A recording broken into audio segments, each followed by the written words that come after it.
রব্বানা ইসরিফ আন্না আযাব জাহান্নাম।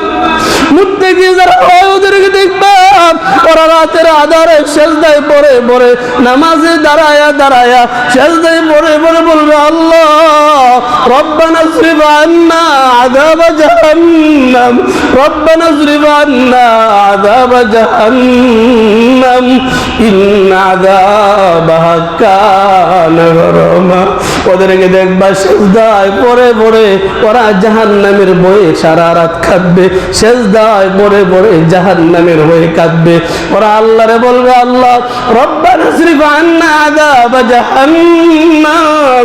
ফাজার সাতটারে আলাদা করে ফাঁক কইরা আসমান থেকে একটা আলো ঢুকতেছে। আলো যেভাবে দেখবেন রাতের বেলায় ভালো টর্চ লাইট ধরলে সোজা একটা লম্বা আলো হয়, ঠিক ওইভাবে আসমান থেকে তার ঘরের মাঝে একটা আলো ঢুকতেছে। এই আলোটা যখন আসছে তখন তার পাশে বাঁধা ঘোড়াটা নাচানাচি শুরু করছে, লাফালাফি শুরু করছে। পয়গম্বরের সাহাবীটা ঘোড়ার লাফালাফি দিকা ভয় পেয়ে গেল, কি জানি আমার বাচ্চাটার ঘুমটা নষ্ট হয়ে যায়, কি জানি আমার মা আমার বাবা ঘুমে আছে তাদের ঘুমটা নষ্ট হয়ে যায়। আল্লাহর নবীর সাহাবী তেলাওয়াতটারে বন্ধ করে দিল।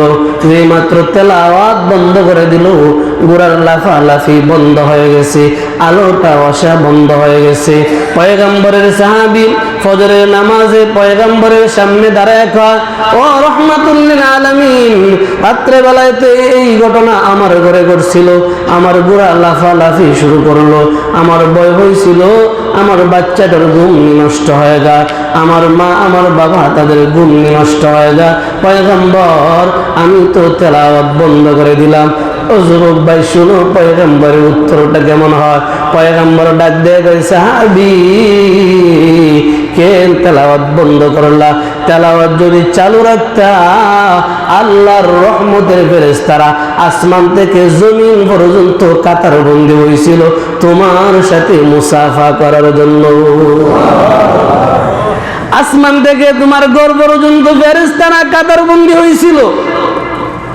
তুমি গরিব সাহাবী হতে পারো, সবজি বিক্রেতা হতে পারো, সাধারণ একজন গরিব অসহায় সাহাবী হতে পারো, তোমার সাথে আল্লাহর ফেরেশতারা মুসাফা করার জন্য কাতারবন্দি হয়ে গেছেন। যদি তুমি তেলাওয়াত বন্ধ না করতা আসমানের ফেরেশতারা তোমার সাথে মুসাফা করত। এই ভাই এই মর্যাদা তো তখন হয় যখন আল্লাহর ভয় অন্তরের ভিতরে থাকে। এই মর্যাদা তো তখন হয় যখন আমার জবানটারে মিথ্যা কথা থেকে, চুগলখড়ি থেকে, সমালোচনা থেকে আমার জবানটারে পবিত্র রাখতে পারবো, হেফাজতে রাখতে পারবো। ওই মর্যাদা তো তখনই হয় যখন হোক না গরিব হালাল খাদ্য খাইবে, হালাল খাদ্য দ্বারা সাহারি খাইবে, হালাল খাদ্য দ্বারা ইফতারি করবে।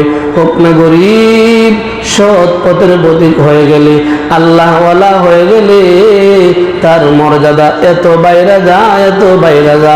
আল্লাহ কয় আলা ইন্না আউলিয়া আল্লাহ, ওই ব্যক্তিটা আমি আল্লাহর বন্ধু হয়ে যায়। জানেননি গরিব মানুষ হইল যদি নবীর সুন্নত তাকে মুত্তাকি হয়ে যায় দাম কত। হাদিসের কিতাবের মাঝে উল্লেখ করা হয় রাহমাতুল লিল আলামিন একদিন মদিনার বাজারে ঢুকছে। বাজারে ঢোকার পরে একজন গরিব সবজি বিক্রেতা, কাঁচামাল বিক্রেতা, একজন সাহাবী কাঁচামাল বিক্রি করে সাহাবীটার পিছন দিয়ে গিয়া রাসূল আঞ্জা দিয়া ধরছে। সুবহানাল্লাহ। দেখেন আঞ্জা দিয়া দইরা তার চোখের মাঝে চাপ দিয়া দইরা কয় চিনছো আমি কে? সুবহানাল্লাহ। ফুর্তি করে না আমরা অনেক সময় বন্ধু বান্ধব মিলে অনেক সময় পিছন দিকে আঞ্জা দইরা চোখটি দিয়ে খোয়া কেটা কইতে পারলে তো রাসূল তার সাহাবীর পিছন দিক দিয়া চোখে দইরা কয় বলো তো আমি কে? সাহাবীটা কয় অন্য কেউ নয়, রাহমাতুল লিল আলামিন ছাড়া আর কেউ আমার এত কাছের বন্ধু নাই। সুবহানাল্লাহ। দেখেন রাহমাতুল লিল আলামিন ছাড়া এত কাছের বন্ধু আমার কেউ নাই। রাসূল চোখটি দইরা মদিনার মানুষদেরকে ডাক দিয়া কে আছো? গোলাম ক্রয় করবা কে আছো? আমি একজন গোলাম বিক্রি করবো, যারে দইরা রাখছি এটা আমার গোলাম। সুবহানাল্লাহ।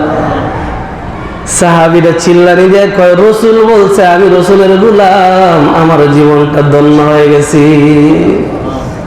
এবার একটাবার হিসাব মিলে দেখো, হাসরের দিন রসুল যদি কয় উম্মত আয় আজকের দিনে আমার কাছে আয়, রসুল হাউজে কাউসারের নিকটে হাউজে কাউসারের গ্লাস হাতে লইয়া দাঁড়ায়া দাঁড়ায়া উম্মতদেরকে ডাকতে থাকবে, আয় আয় আয়। হাসরের তাফের নিচে দাঁড়ায়া রইছো, গলাটা শুকায় গেছে, গলাটা ভিজানো লাগবে, কলিজাটা শুকায় গেছে, কলিজাটা ভিজানো লাগবে। আমি নবী হাউজে কাউসারের পানির গ্লাস হাতে নিয়ে দাঁড়ায়া রইছি, উম্মত আমি নবীর হাতে হাউজে কাউসার পান করো। এবার এক গ্লাস পানির কত দাম, রোজাদাররা ইফতারির সময় না বুঝে, যারা রোজা রাখে না এরা বুঝবো কেমনে, এরা বুঝার কোনো যোগ্যতাও নাই। যারা রোজা রাখে তারা বুঝে এক গ্লাস পানির কত দাম ইফতারির সময়। ঠিক এক গ্লাস হাউজে কাউসারের পানির দাম তারাই বুঝবে যারা হাসরের দিন গলা শুকায় যাবে, কলিজা শুকায় যাবে, যারা নবীর উম্মত হবে, যাদেরকে রাসূল নিজে ডাইকা আয়না আয়না এক গ্লাস পানি পান করায়া করায়া ডাক দিয়া বলবে, আজকের দিনে আল্লাহর বন্ধু হয়ে গেছো, পেরেশানি নাই, এই যে পানি পান করায়া দিলাম, যাও আর কোনো দিন তোমার পিপাসা লাগবে না। হাউজে কাউসারের পানি এমন পাওয়ারফুল, এক গ্লাস পানি পান যারে রসুল করায়া দিবে, কোনো দিন তার তৃষ্ণা লাগবে না। সুবহানাল্লাহ। ভাই এই পানি যদি পান করা লাগে দুনিয়ায় রোজা রাখতে হবে, দুনিয়ায় রোজা চাইরা দিয়া ওই পানির আশা কইরা সাফাবাজি ছাড়া কোনো গতি নেই। নির্বাচনের সময় আছে না, একদল সারাদিন মিছিল দিচ্ছে, অমুক ভাই তমুক ভাই, রাইতে গিয়ে গেছে অমুক ভাই তমুক ভাই। এটা যেমন মুনাফিক, যারা সমাজে বলবে আমি রোজাদার আর রোজা রাখে না, এটা এমন মুনাফিক। চিহ্নিত যারা রোজা রাখেন না, মানুষের কাছে ঠিকই দুঃখ লাগে আর আফসোস লাগে তাদের জন্য। রোজা তো রাখে না, রাখেই না, আবার মানুষের সমাজে এসে মাঝে মাঝে দিয়েছি কেন দোকা। আল্লাহ এদের হেদায়েত থাকলে হেদায়েত দিও, নাহলে তোমার ফয়সালা তুমি কই না। আমি বদদুয়া তো করতে পারি না, আল্লাহর ফয়সালা আল্লাহর হাতে। দোস্ত দুইটা পায়ে ধরি, আল্লাহর হস্তে দুইটা পায়ে ধরি। রমজান মাস কিন্তু শেষ, এই তো আজকে 9 রোজা যাইতেছে, গায়ে মানে চোখ বন্ধ রাখতে রাখতেই শেষ। এই যে সেদিন একজন ভাই জিগাইতেছে না, হুজুর রাইতে সেহরি পর্যন্ত তো আমি ব্যবসা বাণিজ্য করি, পরে ঘুমায় উঠতে উঠতে 2টা 3টে হয়ে যায়। জিগাইলাম ফজরের নামাজ খুব ঘুম হইতো, জোহরের নামাজ খুব ঘুম হইতো, তো ঘুমোইতাই কেন অসুবিধা নাই, হঠাৎ করে দেখবেন সন্ধ্যা হয়ে গেছে, আজরে এরকম চলো জায়গা, আফসোস আফসোস করা ছাড়া কোনো গতি নেই। ব্যবসা সারাটা বছর করেন, এরপরে একটা মাসের লেগে ব্যবসাটাকে নিয়ন্ত্রণ করুন যায় না। সারা রাত ব্যবসা করেন আপত্তি নেই, ফজরের নামাজটা তো আপনার উপরে ফরজ, জোহরের নামাজটা তো আপনার উপরে ফরজ। ফজরও বাদ দিলেন ব্যবসার কারণে, জোহরও বাদ দিলেন ব্যবসার কারণে, সারা রাত দোকানদারি করার কারণে একটাবার সুবহানাল্লাহ জপতে পারলেন না, আলহামদুলিল্লাহ জপতে পারলেন না। এই টাকা পয়সা দিয়ে কি করবেন? কবরে তো এগুলি যাবে না ভাই, এগুলি কবরে যাবে না। দোকানদার ভাই মনে কষ্ট নিয়েন না, আপনি দোকানদারে ক্যাশে পয়সা রয়েছেন, পারেন তো কোরআন শরীফটা পাশে রাখেন, কাস্টমার আইসে বিক্রি করবেন, কাস্টমার চলে গেছে তেলাওয়াত করবেন, সমস্যা কি? কাস্টমার আসছে বিক্রি করবেন, কাস্টমার চলে গেছে সুবহানাল্লাহ তাসবিহ জপেন, কাস্টমার আসছে বিক্রি করবেন, কাস্টমার গেছে আলহামদুলিল্লাহ জপেন, কাস্টমার আসছে বিক্রি করেন, কাস্টমার গেছে লা ইলাহা ইল্লাল্লাহ জিকির করেন, আল্লাহর কাছে ইস্তেগফার করেন, 5 ওয়াক্ত নামাজ পড়েন, রোজাটা রাখেন, অসুবিধার কি? কোনো সমস্যা নাই, কোনো দুঃখ নাই। কিন্তু কাস্টমারের বীরে বইরা কুরআন তেলাওয়াতেরও সময় নাই, সারা দিন গেল আপনি ঘুমে, সারা রাত গেল আপনি ব্যবসা বাণিজ্যে, আপনারটা কি অর্জন করলেন? এই যে টাকা পয়সা অর্জন করতেছে, এগুলি আমার না তো। বিশ্বাস করেন, এই যে টাকা পয়সা ইনকাম করে, এগুলি আমার না। আমি যা খাই, যা ফিন্দি, এগুলি আমার। যা আমি আখিরাতের জন্য পাঠাইছি, এগুলি আমার। আর যা রাইখা যাবো কিছু আমার না। বিশ্বাস করেন, আমি তো মাঝে মাঝে কল্পনা করি, আমি এখন যদি মারা যায়, আমার গায়ের জামাটাও কোন বাই নিব, টানা হেঁচড়া শুরু হইব, হাতের গড়ি কোন বাই নিব, টানা হেঁচড়া শুরু হইব, টুপি কোন বাই নিব, টানা হেঁচড়া শুরু হইব। এর মানে এগুলি আমার না, এগুলি সব দুনিয়ার আমার। তাই যেগুলি আমি খাইলাম, আমার এইটাই, যেটা আমি ফিরলাম, আমার ওইটাই, যেটা আমি আখিরাতের জন্য পাঠাইলাম, আমার ওইটাই, যেটা আমি আখিরাতের জন্য অর্জন করলাম। ভাই একটু দেখেন না, রমজান মাস বিদায় নিতেছে তো, পরে আফসোস করে লাভ নাই। আল্লাহ আমাদেরকে হেফাজত করো সবাই বলে আমিন। আল্লাহ তাআলা জানায় দেয়, জানো যারা মুত্তাকি হয়ে যায়, যারা ইমানদার হয়ে যায়, যারা আল্লাহওয়ালা হয়ে যায়, ওদেরকে দেখবা ওরা বেশি বেশি আল্লাহ তাআলারে বলবে, ওয়াল্লাযীনা ইয়াবিতুনা লিরাব্বিহিম সুজদাও ওয়া কিয়ামা। তারা আল্লাহ তাআলার কুদরতি পায়ে বেশি বেশি সেজদা দিবে, কিয়াম করবে। এর মানে তারা রাত্রি বেলায় দাঁড়ায়া দাঁড়ায়া নামাজ আদায় করবে, বৈশা বৈশা জিকির আজকার করবে, সেজদায় গিয়ে আল্লাহ তাআলার কাছে মাফ চাইবে। কি চাইবে? আল্লাহ কয় মুত্তাকি পরহেজগার যারা, ওদেরকে দেখবা ওয়াল্লাযীনা ইয়াকুলুনা রাব্বানা ইসরিফ আন্না, ওয়াল্লাযীনা ইয়াকুলুনা রাব্বানা ইসরিফ আন্না, ওয়াল্লাযীনা ইয়াকুলুনা রাব্বানা ইসরিফ আন্না আযাব জাহান্নাম।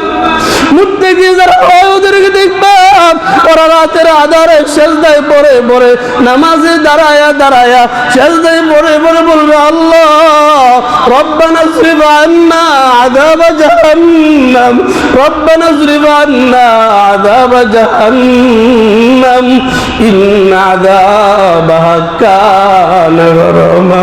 ওদেরকে দেখবা সেজদায় পড়ে পড়ে ওরা জাহান্নামের ভয়ে সারা রাত কাঁদবে, সেজদায় পড়ে পড়ে জাহান্নামের ভয়ে কাঁদবে। ওরা আল্লাহরে বলবে, আল্লাহ রব্বানা ইসরিফ আন্না আযাব জাহান্নাম ইন্না আযাবাহা কানা গরামা, ইন্না আযাবাহা কানা গরামা। আল্লাহ গো, জাহান্নামটা বড় নিকৃষ্ট একটা স্থান, ওই জাহান্নামে বরদাস্ত করতে পারবো না, জাহান্নামে আমি থাকতে পারবো না। আল্লাহ জাহান্নাম থেকে আমারে বাঁচাও, জাহান্নাম থেকে আমারে রক্ষা করো। ইমানদার ব্যক্তি যারা হবে, মুত্তাকি ব্যক্তি যারা হবে, আল্লাহওয়ালা ব্যক্তি যারা হবে, আল্লাহর বন্ধু যারা হবে, ওরা রাত্রিবেলায় ঘুমাইবে না। বলতে পারেন ওরা দোকানদারি করবে, না রে ভাই, না না, ড্রাইভিংও করতো না, দোকানদারিও করতো না। ওরা রাতের আধারে দাঁড়ায়া দাঁড়ায়া আল্লাহ তাআলার কুদরতি পায়ে সেজদা দিবে, রব্বিহিম সুজদা ওয়া কিয়ামা। ওরা রাতের আধারে দাঁড়ায়া দাঁড়ায়া আল্লাহরে সেজদা দিবে, আল্লাহর কাছে নামাজ পড়বে আর বলবে, রব্বানা ইসরিফ আন্না আযাব জাহান্নাম, আল্লাহ আমারে জাহান্নাম থেকে বাঁচাও। এ যুবক ভাই ও মুরব্বী বাবা, কথা একটাবার চিন্তা করো, 9টা রাত্র আমাদের কাছ থেকে চলে গেছে। কয়দিন রাত্রি বেলায় দাঁড়ায়া দাঁড়ায়া নামাজ পড়া পড়া আল্লাহর কাছে কাঁদছেন, কয়দিন সেজদায় পড়ে পড়ে আল্লাহর কাছে কাঁদছেন আর বলছেন, আল্লাহ জাহান্নামটা মারাত্মক নিকৃষ্ট স্থান, জাহান্নামটা মারাত্মক নিকৃষ্ট স্থান। এ যুবক ভাই, এই জাহান্নাম কারো পক্ষে বরদাস্ত করা সম্ভব না। আল্লাহ দোয়াটা শিখায় দেয়, কয় গোলাম আমি আল্লাহর কাছে চাইও, ইন্না আযাবা রব্বানা ইসরিফ আন্না আযাব জাহান্নাম ইন্না আযাবাহা কানা গরামা। আল্লাহ গো, জাহান্নামটা বড় নিকৃষ্ট, এই জাহান্নামের আগুন আমার পক্ষে সহ্য করা সম্ভব না। আল্লাহ তাআলার কাছে বেশি বেশি কায়দা তাইকো। হে যুবক ভাই, এটাই বাস্তব, জাহান্নাম মারাত্মক বড় ভয়ঙ্কর। যে জাহান্নামের আগুন বরদাস্ত করার মতো আশা করি আমরা আর এই যোগ্যতাটা না। হে যুবক ভাই, 2টা পায়ে ধরি, মুরব্বী বাবা আপনার 2টা পায়ে ধরি আল্লাহর আল্লাহ তাআলার কাছে এই রমজান মাসে বেশি বেশি কাঁদেন, বেশি পারেন না, আরবি পারেন না, অসুবিধা নাই, আরবি বলতে হবে এমন না। পারেন তো আল্লাহর কাছে সেজদায় পড়ে বলতেন, আল্লাহ আমারে জাহান্নাম থেকে বাঁচাও, আল্লাহ আমারে জাহান্নাম থেকে বাঁচাও, আল্লাহ আমারে জাহান্নাম থেকে বাঁচাও। আল্লাহ তাআলা নিজে কয়, গোলাম সেজদায় পড়ে পড়ে আমি আল্লাহর কাছে নামাজে দাঁড়ায়া দাঁড়ায়া আমি আল্লাহর কাছে জাহান্নাম থেকে মুক্তি চা, কারণ জাহান্নামটা এত মারাত্মক ভয়ানক যে জাহান্নামটা কেউ বরদাস্ত করা সম্ভব না। আল্লাহ আমি সহ আমাদের সবাইরই ওই জাহান্নাম থেকে বাঁচার মতন তৌফিক দাও, সবাই বলে আমিন। আরেকটা ভবিষ্যতের ওয়াজ আজকে বলে দিই। রাসূলুল্লাহ সাল্লাল্লাহু আলাইহি ওয়াসাল্লাম বলে, যারা ইতিকাফ করে, যারা ইতিকাফ করে, যারা ইতিকাফ করে, ইতিকাফ বুঝুনি আপনারা কোনো জীবনও শুনছেন না এতেকাফ। এতেকাফ শুনছেন আপনারা? আল্লাহ, এই যে মসজিদ আয়া গাঠটি বুঝকালে 10 দিনের লেগে আল্লাহর রাস্তায় ফইরা থাকে না, 10 দিনের লেগা। আলহামদুলিল্লাহ, আমরা তো শুধু 10 দিনের এতেকাফ বুঝি, কিন্তু অলি বুজুর্গ যারা, এরা বুঝে 1 মাসের এতেকাফ। তারা বুঝে 1 মাসের এতেকাফ। বড় বড় আকাবিরদের জীবনীতে দেখছি, বড় বড় বুজুর্গরা রমজানের চাঁদ ওঠার সাথে সাথে এতেকাফে ঢুকে যাইতো। কেন? তো লাইলাতুল কদরের আশা। সুবহানাল্লাহ, লাইলাতুল কদরের আশা। ভাই, লাইলাতুল কদর কি সামনে আছে না গেছে গা? আশা করা যা আছে, বাকি আল্লাহ জানে। আশা করা যা লাইলাতুল কদর সামনে আছে। আর এই লাইলাতুল কদর পাওয়ার জন্যই তো মানুষ ইতিকাফ করে। রাসূল বলে, যারা একদিন ইতিকাফ করে, বলেন তো কয়দিন? একদিন। এটা সামনে ওয়াজ হইব, এরপরও জাহান্নাম তো বাঁচবার লেগে পথটা অগ্রিম মেসেজটা দিয়ে দেয়, প্রস্তুতি নেন। এই জন্য যারা ইতিকাফ করে কয়দিন? একদিন। রাসূল কয়, সে এবং জাহান্নাম দুইটার মাঝে দূরত্ব হইল 3 খন্দক। সুবহানাল্লাহ। তার মাঝে আর জাহান্নামের মাঝে, অর্থাৎ আমি যদি ইতিকাফ করি একদিন, তাহলে আমার মাঝে আর জাহান্নাম, আমি আর জাহান্নাম থেকে দুইজনের দূরত্ব হইব মাঝামাঝি 3 খন্দক, মানে 3টা খাল। যে 3টা খাল পাড়ি দেওয়া জাহান্নামের পক্ষে সম্ভবও না, আমারও ধরাও সম্ভব না। 1 খন্দকের দূরত্ব হলো 35,000 বছরের রাস্তা। সুবহানাল্লাহ। 1 খন্দক মানে একটা নালার দূরত্ব হইল 35,000 বছরের রাস্তা। তাহলে একদিন ইতিকাফ করলে আমি পাইতাছি 3 35 কত? আপনার হিসেবে মিলাই 105। তো 105 বছরের রাস্তা দূরত্ব আমার আর জাহান্নামের মাঝখানে। কোন যদি ইতিকাফ করে এর জাহান্নামে বিছায় পাইব? আরে বাবা, মানুষ কই বইলে রয়েছে, আমি যে বিছায় পাইতাম না। জাহান্নামেরও তো আল্লাহ দায়িত্ব দিয়েছিল, তুই যে বিছায় দেখ আমার আসামিরা কই আছে।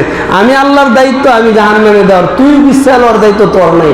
জাহান্নামের আল্লাহ দায়িত্ব দিত না, তুমি যে বিছায় আনুগা আমার নাফরমানরা কই আছে, এটা জাহান্নামের আল্লাহ দায়িত্ব দিছে না। তো আল্লাহ তাআলার রাসূল বলছে, একদিন ইতিকাফ করলে 3 খন্দকের দূরত্ব হয়। তাহলে যারা 10 দিন ইতিকাফ করে, তার মাঝে জাহান্নামটা কতটুকু দূরত্ব, হিসাবটা আপনারা মিলাই। আমি এত ক্যালকুলেটর বোঝা সম্ভব না। একদিন ইতিকাফ করলে যদি জাহান্নাম ইতিকাফকারী থেকে 105,000 বছরের রাস্তা দূরত্ব হয়, তাহলে 10 দিন ইতিকাফ করলে কত হাজার বছরের দূরত্ব হইব, এটা আপনারা মিলাই দেখেন, আমার পক্ষে সম্ভব না।